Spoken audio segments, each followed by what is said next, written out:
Hey guys, Jengar here. Welcome to today's realistic review in which we are taking a look at the Japanese N1K2-Ja Shiden-Kai, sitting at 6.3 battle rating in realistic battle, and a very nice plane it is. Let's take a look at it in detail. The maximum speed in this plane at sea level is 515 kilometers an hour without web and 542 kilometers with web. At 4500 meters it is 458 kilometers an hour without web and 481 kilometers an hour with web. At 6500 meters the plane can go up to 445 kilometers an hour without web and 457 kilometers an hour with web. Now that is not very fast. I mean, we reviewed the Spitfire LF Mark 9 the other day, the American Spit, and that thing wasn't fast at all at 5.7 battle rating. And that thing is faster at 4500 meters without web and a little slower on the other altitudes. And with web it is faster on all altitudes than this plane, comparatively. So this plane definitely is not a fast plane at 6.3. It is actually one of the slower planes at this battle rating, and that is definitely something to take into account, as that requires a specific playstyle, as you don't want to be boom and zoom to death all the time. Now let's see if the speed is any better in a dive. Top speed in the dive is 741 kilometers an hour before it redlines, and 830 kilometers an hour before it rips apart, although you can already rip it apart above 800 if you do too much shenanigans in the rolling while you are in a dive, so be careful of that.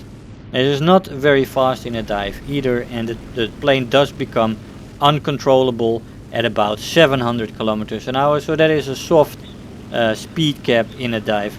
The control stiffening really starts at 600 kilometers an hour, but it becomes really bad at 700 kilometers an hour, where the plane really stiffens up severely and becomes uncontrollable almost. Very difficult to pull out of a dive at that stage. Stall speed in the plane is 165 kilometers an hour. Nah, that's average. I mean, the US Spit was 160, so not too bad for such a big and heavy looking plane, let's say. Ammo load of the plane is fantastic and the firepower is great, really fantastic. The plane has 4x 20mm Type 99 Mark II cannons with 225 rounds per gun. Now they aren't necessarily very rapidly firing these guns, so the 900 rounds in total that you have for these 4 guns are fantastic, and the ammo load really gives you the feeling that you can shoot down the whole enemy team and you will still have some ammo left. That's how you feel with this ammo load, so that is great, and the guns have good effect, so I like the firepower. Acceleration in the plane in a straight line is good, and in a dive it's very good. Really picks up its speed very nicely in a dive. Energy retention in the horizontal is decent, and in the vertical is good. This plane is very good in vertical maneuvers. The climb rate really supports that as well, because this plane has good climb rate and good energy retention in the vertical. So I really like the plane there, have had some good results with vertical fighting, and you really need to side climb a little bit with this plane. Although the climb rate is good, there is still a few planes that can get above you at this battle rating, as we get 3 kills in that first match. Turn time in the plane is also good, and very good with flaps. The flaps can be used up until about 550 kilometers an hour, which is when they will rip off, which is quite nice. It's a good speed for flaps. Not spectacular, but also very far from average. It's good. Decent roll rate on the plane. It is not a 190, obviously, but still decent. Overall maneuverability, I would say good. There is some overheating in the plane. If you keep going with whipping and 100%, you will eventually get some control stiffening, but it's easily manageable. It cools off quite quickly. The plane is also very durable and can take a lot of damage. This plane can soak damage sometimes.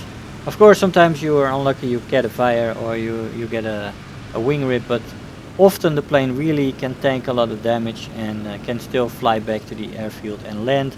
And that is something very, very nice.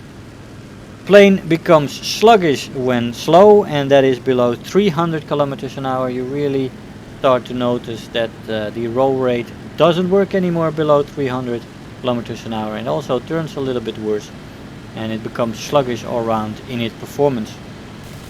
So all in all, you know, you can't really call this plane a boom and zoomer. It's more of an energy fighter that can turn as well. Boom and zooming it's not very good at because of the limited top speed in the dive and the severe control stiffening at about 700 kilometers an hour, which really soft caps this plane at a low speed at its battle rating in a dive. So long dives are out of the question. You can work in the vertical, like I said, as an energy fighter, which works pretty well, and the plane also turns comparatively well to most of the planes at this battle rating, which is nice.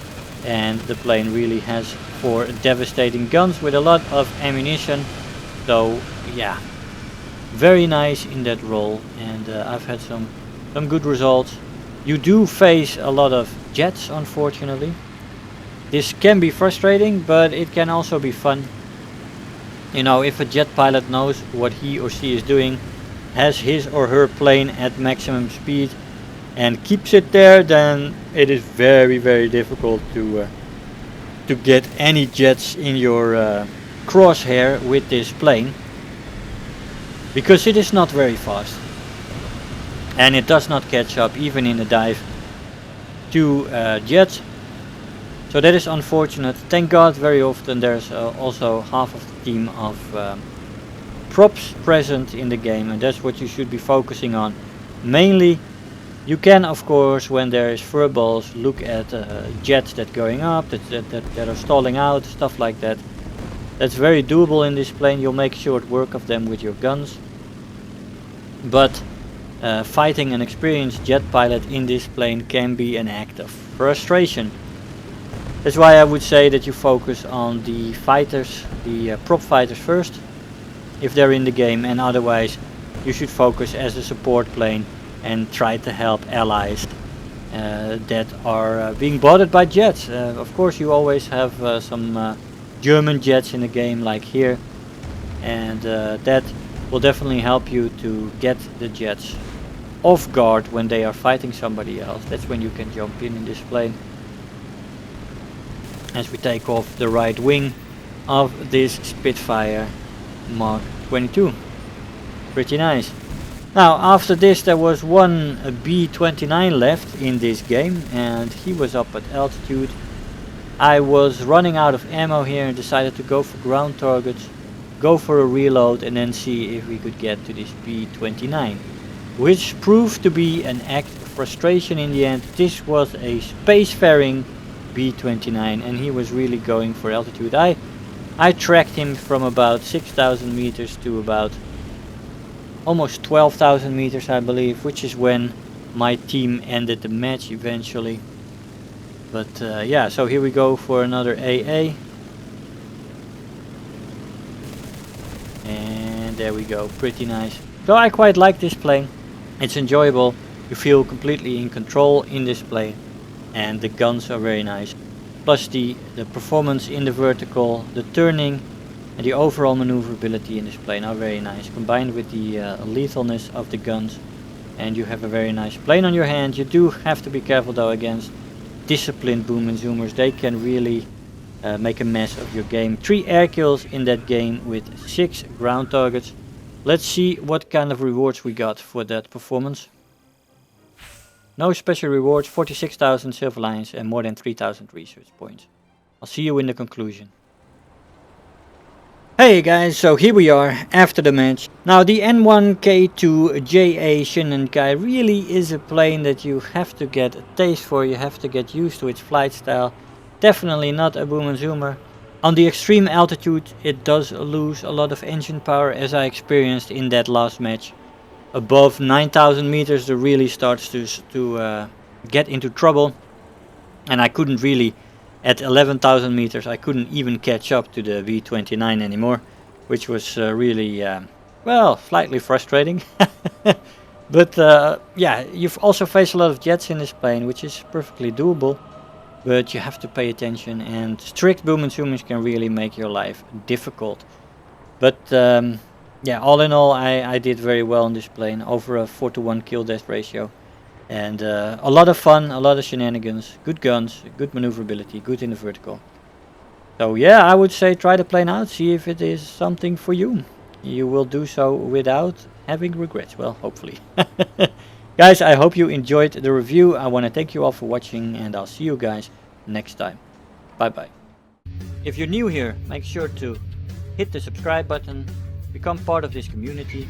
If you are already a subscriber, don't forget to like the video, do leave me a comment, and if you really feel like helping out today, make sure to share the video with your friends and let them know about the channel.